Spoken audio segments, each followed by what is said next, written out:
Hello everyone, कैसे हैं आप सभी। एक बार फिर से स्वागत आपका हमारे यूट्यूब चैनल पे। और जैसा कि आप सभी को पता है, सेकंड राउंड की जो काउंसलिंग जो है स्टार्ट हो चुकी है। तो यहाँ पे हम देखेंगे कि आपको सेकंड राउंड काउंसलिंग का जो फॉर्म है वो कैसे फिल करना है। सबसे पहले तो आपको पता ही है, यहाँ पे आपको अपना रोल नंबर और डेट ऑफ बर्थ डालना है, इसको लॉगिन कर देना है। ठीक है, जैसे लॉगिन करेंगे आपके मोबाइल नंबर पे या ईमेल आईडी पे ओटीपी जाएगा, उस ओटीपी को फिल करना है। तो यहाँ पे मैं इसको फिल कर लेता हूँ। तो ये मेरा सक्सेसफुली यहाँ पे लॉगिन हो गया है।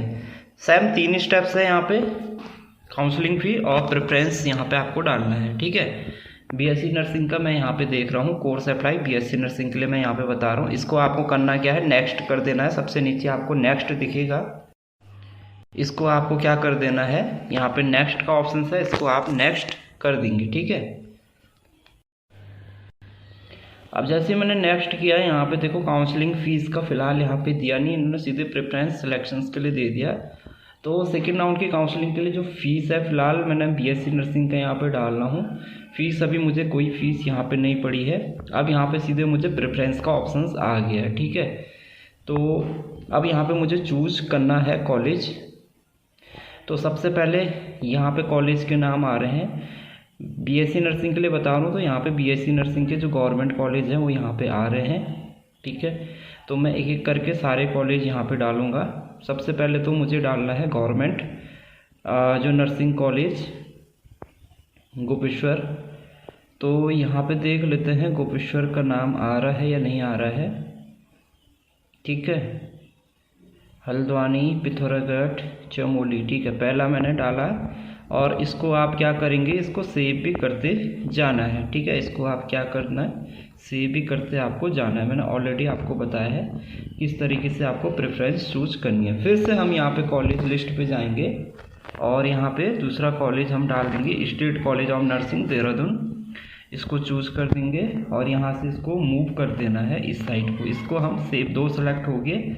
तीसरा हम यहाँ पे चूज कर देंगे government nursing college Srikot Pauri Garhwal. इसको भी हम यहाँ से सेव कर लेंगे। तीसरा गवर्नमेंट कॉलेज हम यहाँ पे चूज कर लेंगे टिहरी वाला। तो टिहरी वाला कहाँ पे है, गवर्नमेंट नर्सिंग कॉलेज टिहरी। इसको भी हम यहाँ पे सेलेक्ट कर लेंगे और सेव कर लेंगे। 4 हो गए। 5वां जो गवर्नमेंट कॉलेज हम चूज कर लेंगे यहाँ पे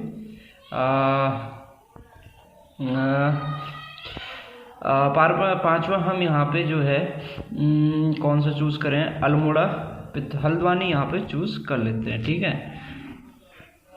तो ये हमारा सेव हो गया। छठा हमारे पास आ गया है गवर्नमेंट नर्सिंग कॉलेज चंपावत। इसको भी सेव कर लेंगे। अगला गवर्नमेंट नर्सिंग कॉलेज हमारे पास अल्मोड़ा, इसको भी हम सेव कर लेंगे। जितने भी गवर्नमेंट कॉलेज हैं उसको हम सभी को सेव करते जा रहे हैं। अगला गवर्नमेंट कॉलेज हमारे पास आ गया बाजपुर, जो कि उधम सिंह नगर में आपका आ गया, इसको भी हम सेव कर देंगे। अगला गवर्नमेंट कॉलेज हमारे पास मात्र एक बच गया, पिथौरागढ़। इसको भी हमने सेव कर लिया।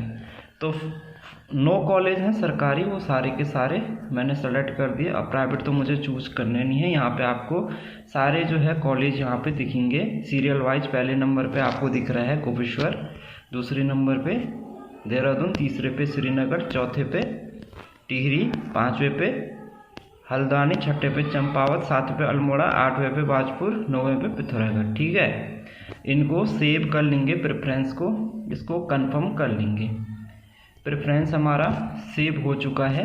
ठीक है, हमारा प्रेफरेंस सेव हो चुका है। अगर हमको प्रीव्यू देखना है तो यहाँ से आप इसको प्रीव्यू वाले ऑप्शंस पे जाएंगे, इसको आप देख सकते हैं। ठीक है, सो यहाँ पे आप प्रॉपर तरीके से देख रहे हैं ऑनलाइन काउंसलिंग प्रेफरेंस ऑप्शंस। पहले नंबर पे गवर्नमेंट नर्सिंग कॉलेज गोपेश्वर, दूसरे पे state college of nursing Dehradun, तीसरे पे government nursing college Srikot Pauri Garhwal, चौथे पे गवर्नमेंट नर्सिंग कॉलेज टिहरी, 5वें पे गवर्नमेंट नर्सिंग कॉलेज हल्द्वानी, 6ठे पे गवर्नमेंट नर्सिंग कॉलेज चंपावत, 7वें पे गवर्नमेंट नर्सिंग कॉलेज अल्मोड़ा, 8वें नंबर पे गवर्नमेंट नर्सिंग कॉलेज बाजपुर, 9वें नंबर पे गवर्नमेंट नर्सिंग कॉलेज पिथौरागढ़। ठीक है, तो ये सारे कॉलेज आपके सामने दिख रहे हैं।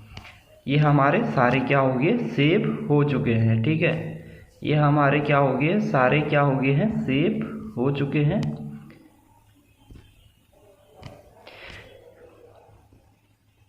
ठीक है गाइज, तो ये बाकी प्राइवेट कॉलेज है। अगर आपको प्राइवेट कॉलेज भी चूज़ करना है तो आप यहाँ से प्राइवेट कॉलेज भी चूज़ कर सकते हैं। इसको फिर फाइनली यहाँ पे सबमिट का ऑप्शन दे रखा है सबसे नीचे।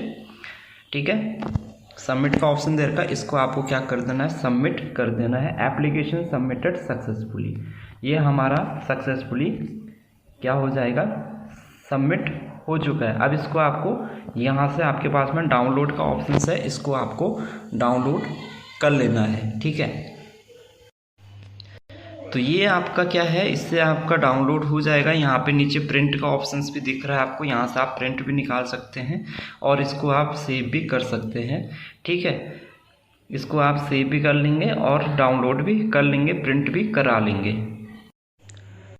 ठीक है, तो इसी तरीके से आपको और कोर्सेज के लिए भी जो है ऑनलाइन सेकेंड राउंड की काउंसलिंग यहाँ पे फिल करना है, इसका फॉर्म फिल करना है। फिलहाल मैंने आपको बताया यहाँ पे कोई भी फीस यहाँ पे मुझे नहीं पड़ी है, सेकेंड राउंड की काउंसलिंग में कोई भी फीस यहाँ पे नहीं पड़ी है। तो ये आपका इम्पोर्टेंट अपडेट है कि भाई जो सेकेंड राउंड की जो काउंसलिंग है उसके लिए आपको कोई भी फी स्ट्रक्चर्स यहाँ पे, कोई भी फीस यहाँ पे जो है नहीं पड़ी है। ठीक है,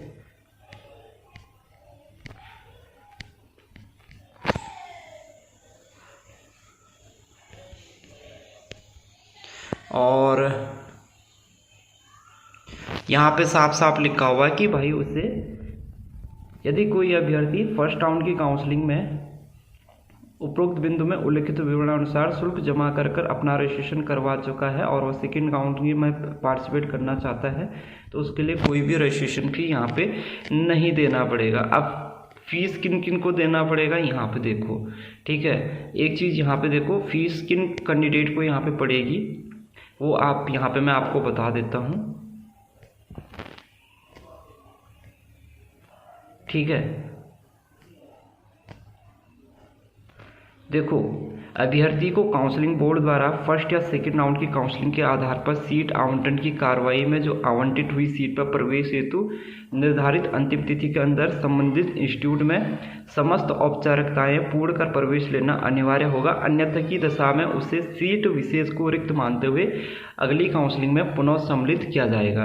यद्यपि कोई अभ्यर्थी यदि फर्स्ट राउंड की काउंसलिंग में बोर्ड द्वारा उसको आवंटित हुई सीट पर निर्धारित समय के अंतर्गत वो प्रवेश नहीं लेता है तो उसे सेकेंड राउंड की काउंसलिंग में सम्मिलित हेतु पुनः पंजीकरण कराने की अनुमति होगी, परंतु इस हेतु उसे पुनः निर्धारित शुल्क धनराशि ऑनलाइन माध्यम से जमा करवाकर पंजीकरण। अब देखो, ये रूल्स उन पे लागू होगा जैसे कि आपको कोई प्राइवेट, अगर जैसे किसी ने कोई प्राइवेट कॉलेज भी भरा होगा तो उसको फीस भरी होगी अगर उसने फर्स्ट राउंड की काउंसलिंग में एडमिशन नहीं लिया होगा।